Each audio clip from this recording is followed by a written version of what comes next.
Okay, so we're on part 3 of the Phoenix Lord Tactica series. Next up, Jain Zar, obviously, picture there. I don't really have to keep saying who I'm doing next. Jain Zar, the Phoenix Lord of the Howling Banshees. One of the Phoenix Lords that thrives on the Disciple special rule. Obviously, you stick here with a squad of Banshees, Doom, the unit you're going to charge, and you've got a lot of dead things in the wake of what's just been running at them. Jain Zar, obviously, she's a Howling Banshee, is brilliant, absolutely phenomenal on the charge, and that's my phone going. Yeah, she's brilliant on the charge. What most people don't know is on the charge, she actually becomes Strength 7. She gets 5 Strength 7 attacks on the charge. And now you're going, whoa, how did she get Strength 7? Well, I'll tell you how she gets Strength 7. Jain Zar, as standard, comes with a Executioner. An Executioner grants +2 Strength. So immediately she's gone from Strength 4 to Strength 6. She is also subject to the Furious Charge special rule, which everyone knows adds +1 Strength and Initiative. So now she's at Strength 7, Initiative 8. Try and beat that with any unit anywhere in the 40k universe. Not to mention that little 3-pronged throwing disc thing in her hand. Strength 5, AP 3, Assault 3. So before she's even got into Assault, she's probably killed 2, maybe even 3 guys of whatever she was going to charge. She's just got so much potential to cause so much damage. It's just crazy the amount of hurt that Jain Zar can put out. And all for a discount budget price of 190 points, which makes her the cheapest of the Phoenix Lords and probably best bang for your buck if you can use her properly.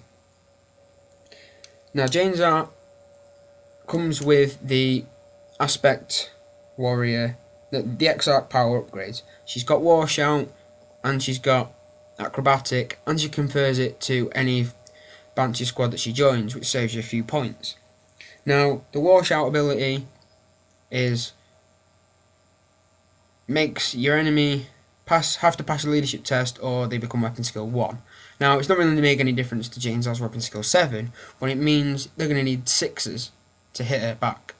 So if they want to take down Jain Zar, if there's anything left, they're going to need 6s to hit her.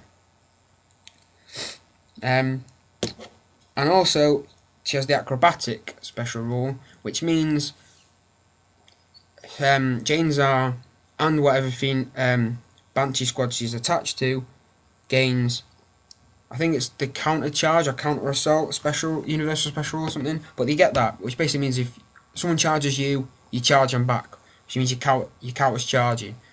Now this is where I've took my own assumption of the rules.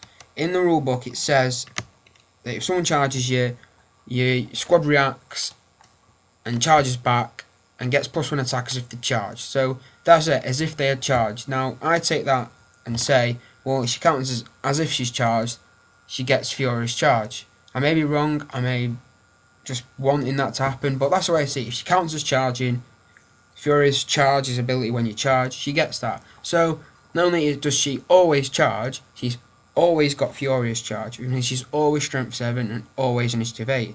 Maybe wrong, I don't know, but that's how I read the rules and interpret the special abilities granted by Furious Charge. So that's how I would try and work my way if that came up as a problem. That's how I'd try and explain it. I'd be like, well, she counts as charging, she's got Furious Charge. You know what happens to Furious Charge when you get charged. The drawbacks to Jain Zar is obviously she's no invulnerable save. Again, she's a close combat specialist. You're going to want her slamming straight into close combat specialists of opposing armies. You know, you're going to take down the enemy command squads, enemy retinues, Gene Stealers, Chaos Chosen, Terminators. you're going to want to go and hit those things. But those things generally have power weapons, which are going to slice through her if they can hit her. She's only toughness 4, no invulnerable save. She's got Eternal Warrior, so she's safe from instant death.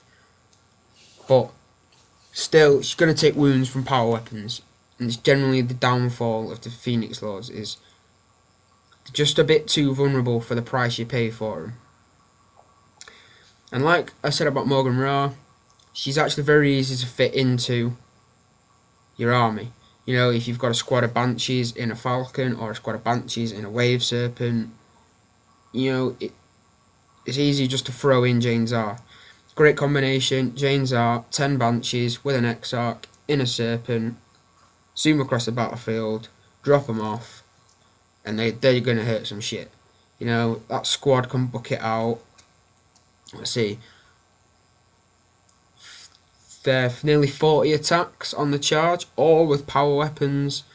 Can make the enemy weapon skill 1, so they're hitting on 3s. Try and get a Farseer nearby, doom the squad because they're only strength 3. And you're just going to lay down some hurt.